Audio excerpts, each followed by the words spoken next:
Carnival wasn't on any map. Not anymore. I found it by accident, a faded sign half buried in weeds. Hawthorne Carnival, closed. But I also found the help wanted post taped to a rusted ticket booth, offering cash for someone to watch over the grounds overnight. It sounded too strange to ignore, and yet the lure of doing something out of the ordinary, anything out of the ordinary, was too strong. When I arrived, the main gate creaked open like it hadn't been moved in decades. Beyond it, the carnival sprawled across the foggy field, a Ferris wheel frozen mid-turn, carousel horses half covered in tarps, tents sagging from age.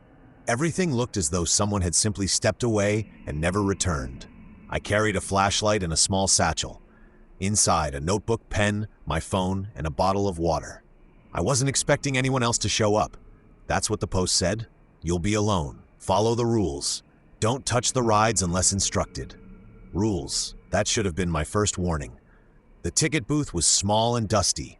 I wiped the counter with my sleeve and found a laminated sheet taped to the wall. Night shift rules.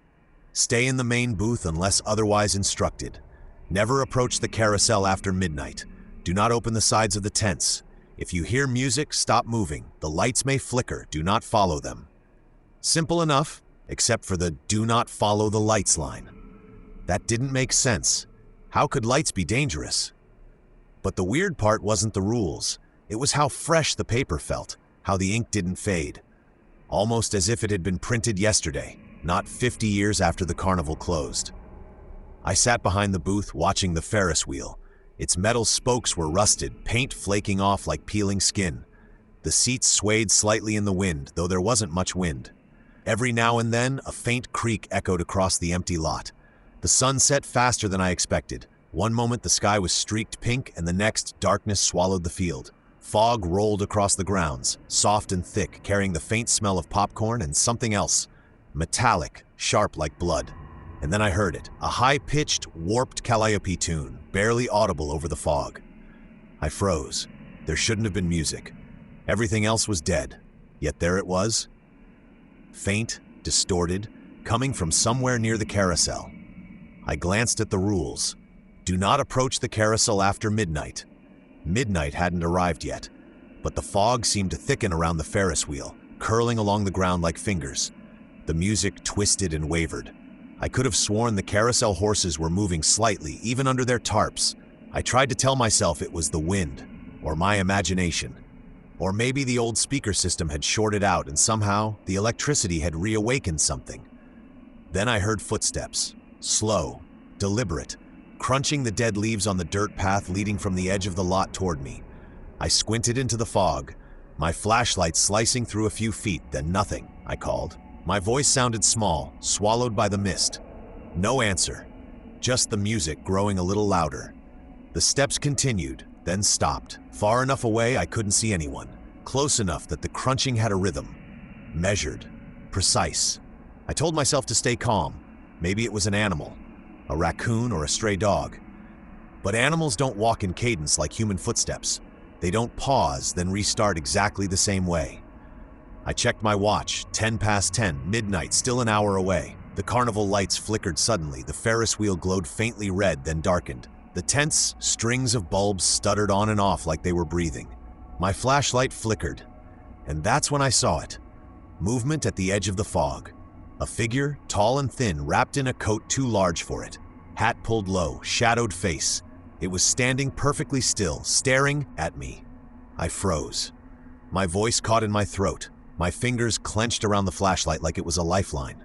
Then it moved. Not toward me, not away. It drifted sideways, gliding across the fog. No sound, no footsteps, and it didn't follow the paths. It moved between the rides, cutting through the gaps, disappearing behind the carousel, then reappearing near the Ferris wheel. I thought about the rules, the carousel, the tents. Do not touch the rides unless instructed, the paper said. And the music, that tune.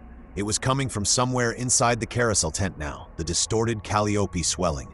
I wasn't supposed to go there, but curiosity, or maybe instinct, pushed me. My legs moved before my brain caught up.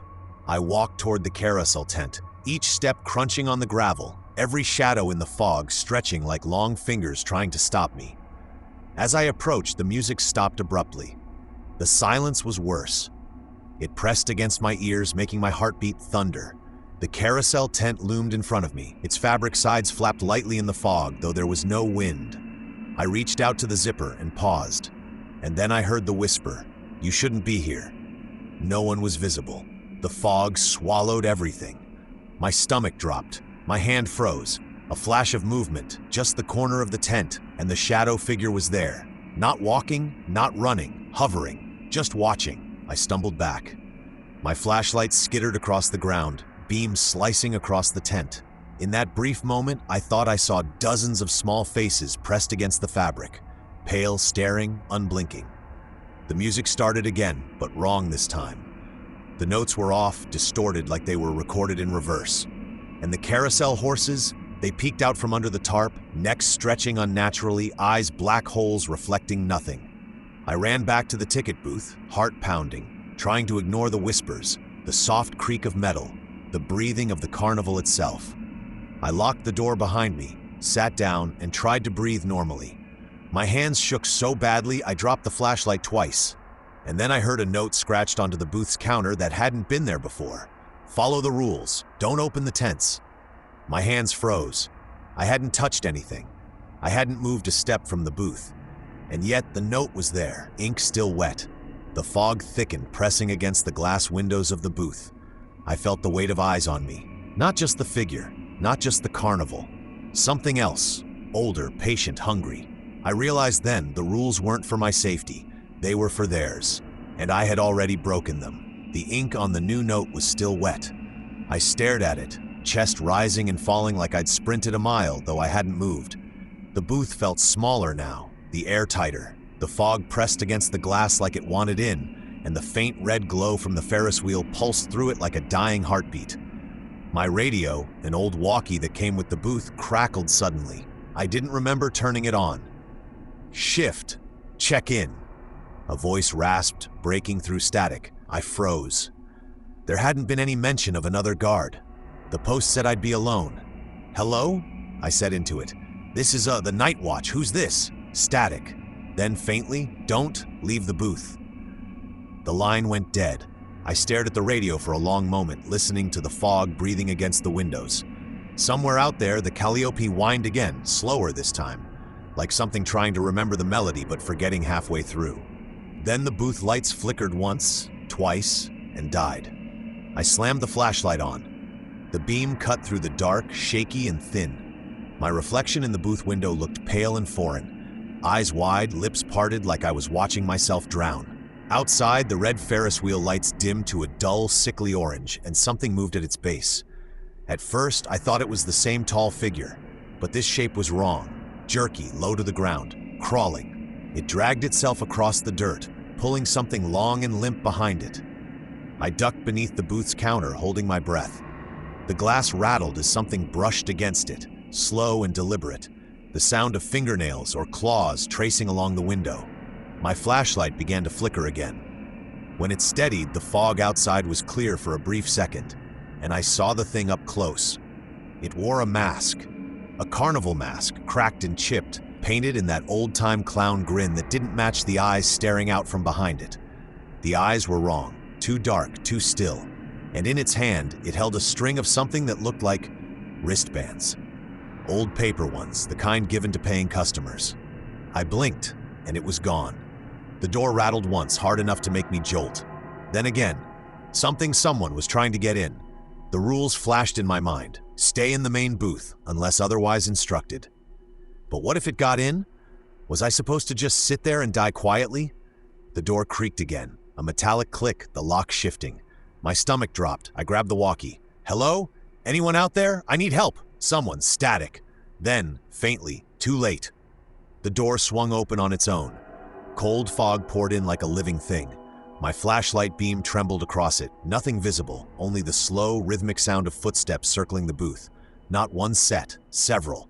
I could hear whispers now, just outside. Childlike, repetitive. Round and round, we never slow down. The tune from the carousel joined in, faint but rising. The ground trembled slightly, as if something enormous had started to turn beneath it. I knew I should stay. The rules said stay, but my body moved before I could stop it. I bolted from the booth, running toward the exit gate. The fog thickened instantly, smothering everything beyond a few feet. My flashlight beam hit nothing but white. I tried to retrace the dirt path, but the layout had changed. The tents weren't where they'd been before.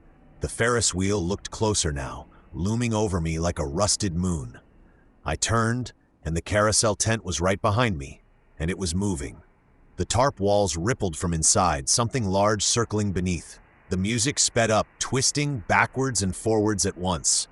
The shadows of horses galloped against the fabric, their legs moving wrong, their heads too high. A child's laugh echoed, sweet and hollow. Then the tent zipper started to open, on its own.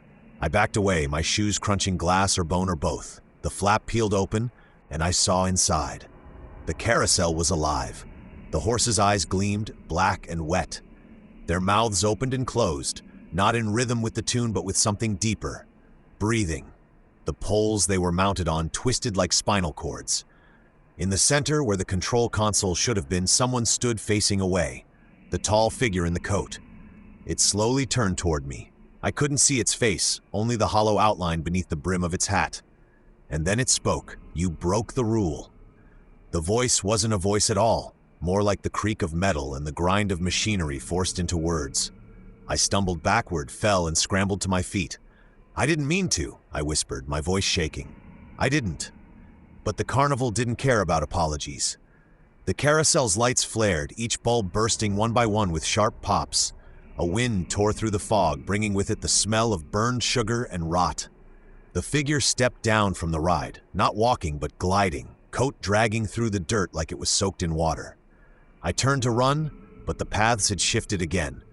No matter which direction I faced, the carousel loomed in front of me, spinning faster, horses shrieking instead of whinnying.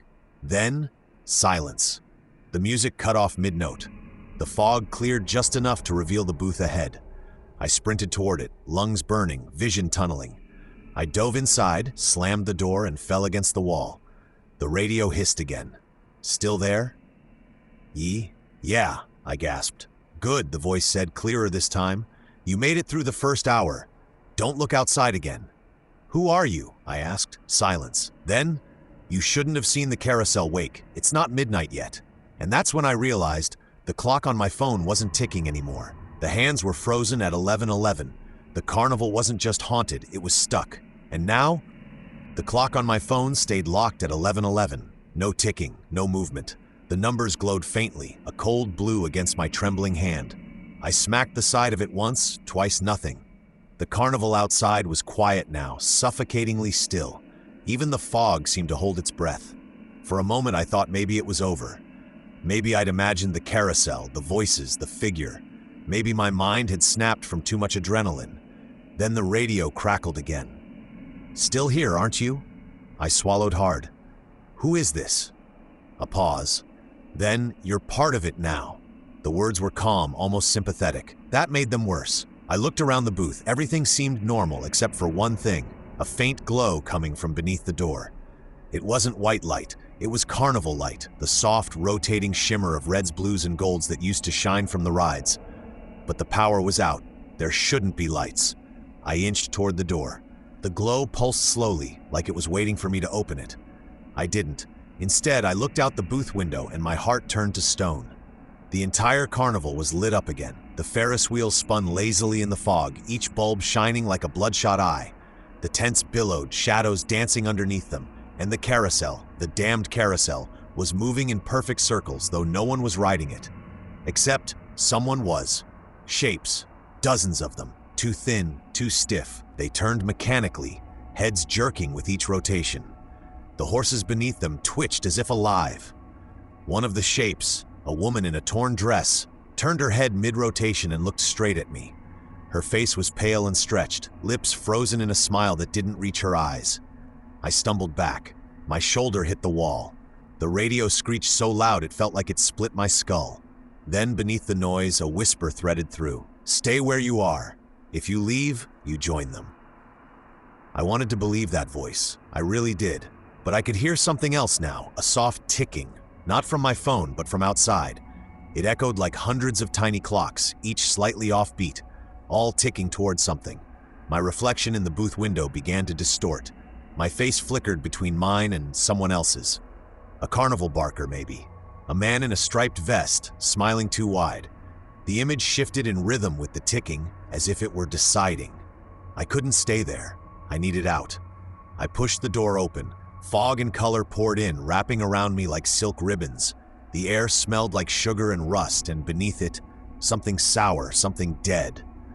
My footsteps echoed, even though I was walking on dirt.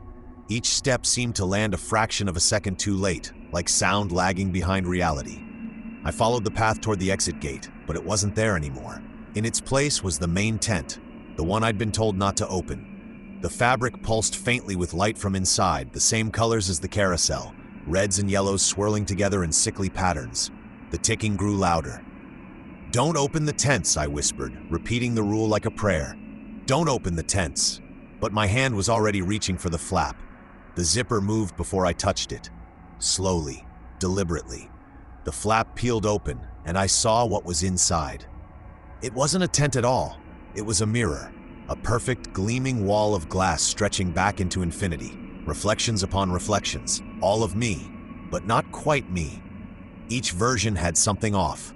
One smiling when I wasn't, one looking over my shoulder, one whispering words I couldn't hear. And then I realized the reflections weren't delayed. They were ahead of me. Each one moved before I did, as if they knew what I was about to do. The whisper from the radio returned, though now it came from everywhere. The glass, the fog, my own head. "They need a keeper. You broke the rules. You belong to the hour now." Reflections' mouths moved in unison. I couldn't hear their words, but I didn't need to. I knew what they were saying. "Join us." The glass rippled like water.